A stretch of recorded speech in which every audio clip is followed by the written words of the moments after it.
फोसावगोन higher सेकेन्डारिनि जोबथा आनजादनि फिथाइ गोबां वेबसाइटआव नायनो हागोन हायर सेकेन्डारिनि फिथाइ asic.assam.gov.in आरो रिजाल्ट्स asic.registration.in आरो digiloccer.gov.in आरो आपल'ड मबाइल एप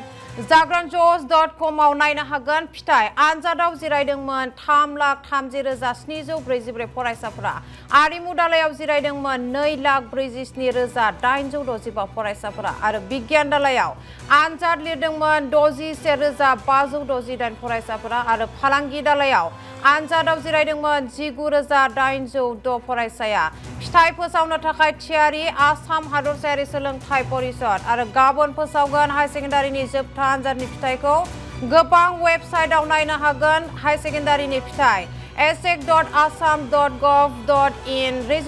रिजाल्ट्स आरो asic.registration.in आरो digiloccer.gov.in आपल'ड मबाइल एप आरो जाग्रानजस.com आव नायनो हागोन फिथाइ आनजादाव जिरायदोंमोन गासै 3,30,744 फरायसाफोरा आरिमु दालायाव जिरायदोंमोन 2,47,865 फरायसाफोरा आरो गाबोन फोसावनो थाखाय